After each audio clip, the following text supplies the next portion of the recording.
یہ ایک مختصر سی نشست ہوتی ہے، تو کوشش کیا کریں کہ اپنا قیمتی وقت نکال کر اس محفل کے اندر شرکت کریں اور ختم جو پڑھا جاتا ہے اس کے اندر شرکت کریں۔ یہ بڑا ہی بابرکت ختم ہوتا ہے، ختم خواجگان، اس کی عجیب برکات ہیں کہ اللہ رب العالمین اس کی برکات ہم سب کو نصیب فرمائے۔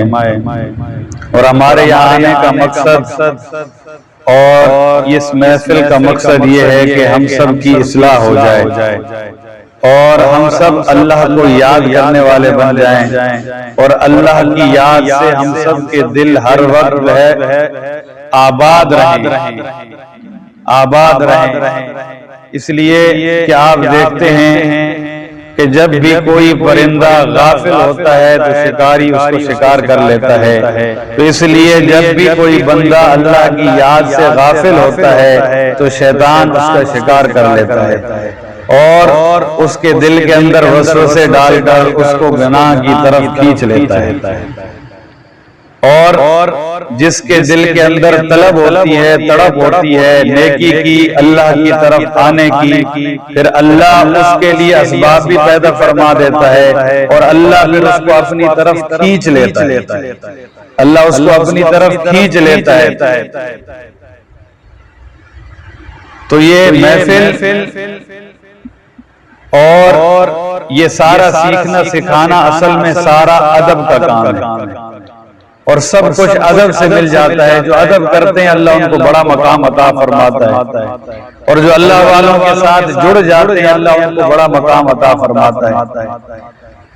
حضرت بایزید بسطامی رحمۃ اللہ علیہ کے دور کے اندر ایک شخص کا انتقال ہوا، اور انتقال ہونے کے بعد اللہ تعالیٰ نے اس شخص کی بخشش فرما دی۔ جب بخشش فرما دی تو وہ کہنے لگا کہ اے اللہ تعالیٰ، اے میرے رب، میرا تو کوئی ایسا عمل مجھے نہیں دکھتا کہ جس کی وجہ سے میں بخشش کے لائق ہوں کہ میری بخشش ہو جائے۔ میری ساری زندگی تو بدعمالیوں سے بھری پڑی ہے، گناہوں سے بھری پڑی ہے، مجھے تو کوئی اپنا عمل نظر نہیں آتا اور میری بخشش ہو گئی۔ یہ بات میری سمجھ سے بالا تر ہے۔ تو اللہ تعالیٰ کی طرف سے ارشاد ہوا کہ تمہاری ساری زندگی تو گناہوں کے اندر گزر رہی تھی، گزرتی چلی گئی، لیکن ایک دفعہ یہ ہوا کہ جب تم کہیں گزر رہے تھے سفر میں اور لوگوں کا ہجوم دیکھا تو پوچھا لوگوں سے کہ یہاں کیا ہے، تو لوگوں نے بتایا ایک اللہ کا ولی آیا ہوا ہے اور اللہ کے ولی کے لیے یہ لوگ جمع ہیں۔ تو جب میں نے اللہ کے ولی کا نام سنا تو میں بھی چل دیا کہ اللہ کے نیک بندے ان کی زیارت کرنا بھی ثواب ہے، اور اس نیت سے میں چلا گیا اور حضرت بایزید بسطامی رحمۃ اللہ علیہ کے چہرے کی زیارت کر لی۔ اللہ والے کی چہرے کی صرف زیارت کرنے کی برکت سے اللہ نے مجھے تو یہ ہم سب کا جڑنا، مل بیٹھنا، اور اس زمانے کے اندر جس کو اللہ والے کی صحبت مل جائے وہ بڑا خوش نصیب ہے۔ اور ادب کا جہاں تک تقاضا ہے، حضرت موسیٰ علیہ السلام کے مقابلے کے اندر جو جادوگر آئے تھے جن کی بہت بڑی جماعت تھی، اور ایک روایت کے اندر تو 70,000 جادوگر جو حضرت موسیٰ علیہ السلام کے مقابلے کے اندر آئے، اور فرعون کی طرف سے بڑے انعام اور اکرام کا لالچ ہے، اور حضرت موسیٰ علیہ السلام کے مقابلے کے اندر آئے، اور اس مقابلے کے اندر آئے۔ اب دیکھیں اللہ نے ادب کی وجہ سے ان کی زندگی کیسے تبدیل فرمائی، صرف ادب۔ پہلی بات یہ ہے کہ جب وہ آئے اور انہوں نے حلیہ اور لباس موسیٰ علیہ السلام والا پہنا کہ لباس مشابہت موسیٰ علیہ السلام والی اختیار کی، اور جو جادوگر تھے ان کا جو سردار تھا، بڑا تھا، وہ نابینا تھا۔ وہ اپنے ساتھیوں سے کہنے لگا کہ ہم مقابلہ کرنے کے لیے تو جا رہے ہیں، اور اگر تو یہ جھوٹے ہیں تو اس بات کا بھی اندازہ ہو جائے گا اور ہم جیت جائیں گے، اور اگر تو یہ سچے ہم ہار جائیں گے، بات یہ ہے کہ ادب کو ملحوظ خاطر رکھنا ہے اور ادب کرنا ہے ان کا۔ اور ادب کیا کیا؟ ادب یہ کرنا ہے کہ جب جائیں تو ان سے گزارش کریں کہ پہل آپ کریں گے یا پہل ہم کریں گے۔ یہ ادب ہے کہ حضرت آپ اپنا ہنر پہلے آزمائیں گے یا ہم اپنا پہلے جو ہے وہ جادو کریں، یہ ادب ہے۔ اور موسیٰ علیہ السلام والا لباس پہنا اور مشابہت اختیار کی، دو کام کیے۔ اور اللہ کے نبی تھے اور اللہ نے ان کے جھوٹوں کے جادوگروں کے جادو کو 1 منٹ میں ختم کر دیا، اور موسیٰ علیہ السلام نے جو عصا پھینکا سارے صحابوں کو نکل گئے۔ اور جب یہ بات دیکھ لی تو یہ بات دیکھنے کے بعد کہنے لگے کہ موسیٰ ہیں تو سچے، ایسا کرتے ہیں کہ ان کا کلمہ پڑھ لیتے ہیں۔ اور اللہ نے مشابہت اور ادب کی وجہ سے کلمہ نصیب فرما دیا۔ اور وہاں فرعون کا غیظ و غضب ہے، کہنے لگا تم نے میرے سے پوچھے بغیر موسیٰ کا کلمہ پڑھ لیا، اب تمہاری سزا یہ ہے کہ سولی پہ چڑھو گے اور لٹکو گے۔ ان کی خوش قسمتی دیکھیے کہ جب صبح ہوئی موسیٰ کے مقابلے میں آئے تو ایمان سے خالی، ایمان ہی نہیں ہے۔ اور اللہ کی طرف سے جب ہدایت ملی، مقابلہ ہوا، اور یہ سمجھیں کہ دوپہر کو مسلمان ہو گئے، اور دوپہر کو مسلمان ہونے کے بعد شام کو جنت کے حقدار بن گئے۔ یہ ہے ایمان، کوئی عمل نہیں۔ موسیٰ کی مشابہت اختیار کی، ادب کیا، اور ادب کی برکت سے اللہ نے وہ مقام عطا فرمایا کہ اللہ نے زندگی تبدیل فرما دی۔ اور حضرت مجدد الثانی رحمت اللہ علیہ، زمانے کے مجدد جو صدیوں میں ایک پیدا ہوتے ہیں، وہ اپنا واقعہ لکھتے ہیں کہ میں اور ہمارے دوسرے 2 بھائی پیر بھائی اپنے مرشد کے بارے میں باتیں کر رہے ہیں، خیالات دیکھیں۔ حضرت خواجہ باقی باللہ ان کے پیر و مرشد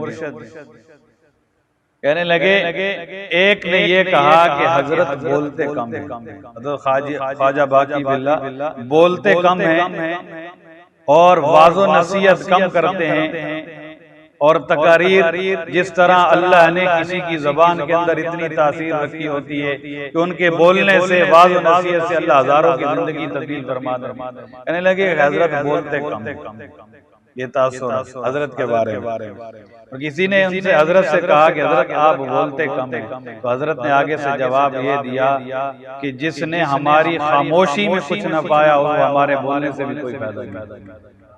جس نے ہماری خاموشی کے اندر کچھ نہ پایا، بولنے کے اندر بھی اس کو کیا ملے گا۔ اور دوسرے یہ کہنے لگے کہ ایک حضرت خود تو با کمال ہیں، حضرت خود تو با کمال ہے، اللہ نے صلاحیتوں سے نوازا ہے، لیکن یہ کمالات لوگوں کے اندر نظر نہیں آتا۔ یہ دونوں کے خیالات ہیں اپنے مرشد کے بارے میں۔ اور تیسرے نمبر پر آ جاتے ہیں مجدد الثانی، اور وہ فرماتے ہیں کہ میرا خیال یہ ہے کہ میرا مرشد حضور علیہ السلام کے بعد حضرت ابو بکر صدیق کو اللہ نے اس روئے زمین پر سب سے بہترین مرشد حضور علیہ السلام عطا فرمائے۔ اس کے بعد اگر اس کائنات کے اندر، اگر دھرتی کے اندر کوئی جو ہے وہ مرشد بہتر ہے تو وہ میرا مرشد سب سے بہتر ہے۔ ان کے یہ خیالات اپنے مرشد کے بارے میں، اور فرمانے لگے اس جذبے سے اللہ نے مجھے مجدد بنا دیا، زمانے کا امام بنا دیا کہ میرا مرشد کامل ہے۔ اللہ نے کیا کیا صلاحیتوں سے نوازا ہے۔ تو یہاں آنے کا مقصد یہ ہے کہ ادب سیکھیں اور اللہ کی محبت اور معرفت کو دل میں بٹھا لیں۔ حضرت ذوالنون مصری رحمت اللہ علیہ بہت بڑے اللہ کے ولی ہیں، وہ فرماتے ہیں کہ اللہ کی معرفت مجھے ملی کیسے؟ میں اپنے دوستوں کے ساتھ، اپنے ساتھیوں کے ساتھ جا رہا تھا کہ ساتھی ایک جگہ بیٹھ گئے، کسی نے ایک پتھر ہٹایا، دیکھا کوئی قیمتی چیز نیچے پڑی ہے، اور کھدائی شروع کی، اور کھدائی کرتے کرتے نیچے دیکھا سونے، ہیرے، جواہرات پڑے ہوئے، اور وہاں اور کھدائی کی تو ایک خوبصورت سا اللہ کا نام نیچے سے نکلا، وہ میں نے اٹھا لیا۔ اور جب باری آئی تقسیم کرنے کی کہ اتنا سارا خزانہ ملا، مال ملا، یہ دوست تقسیم کیسے کریں گے؟ وہ فرمانے لگے، میں نے ان کو کہا کہ یہ ہیرے جواہرات مال و زر تم جانو، اس کو جیسے مرضی تقسیم کرو، بس یہ اللہ کا نام مجھے دے دو، بس مجھے اور کچھ نہیں چاہیے۔ وہ اللہ کا نام محبت سے اٹھایا، اپنے پاس رکھ لیا اور سو گئے، اور رات کو خواب کے اندر کسی بزرگ کی اللہ والے کی زیارت ہوئی، کہنے لگے تم نے اللہ کی لاج رکھ لی، اللہ نے اپنے نام کی برکت کی وجہ سے تمہیں ولایت عطا فرمائی۔ تو ادب کی وجہ سے اللہ کی معرفت جس کو مل گئی اس کو سب کچھ مل گیا۔ تو اللہ والوں کی صحبت کے اندر آنا بڑی خوش قسمتی ہے۔ اللہ والوں کی صحبت کے اندر اپنے آپ کو جو ہے وہ اسی طرح جوڑے رکھے۔ اور ایک اور واقعہ آتا ہے، سلطان محمود غزنوی رحمت اللہ علیہ، کتنے بڑے بادشاہ، کتنی بڑی بادشاہ، اور ایک مرتبہ گزر ہوا خواجہ ابو الحسن خارقانی رحمت اللہ علیہ کی خانقاہ سے، فقیروں کی خانقاہ سے گزر ہوا، تو جب اس خانقاہ سے گزرے تو مریدین جھاڑو لگا رہے تھے، صفائی کر رہے تھے، گرد و غبار اڑ رہی تھی، اور اس گرد و غبار کو اٹھایا، اپنے چہرے پر مل لیا، اپنے چہرے پر مل لیا۔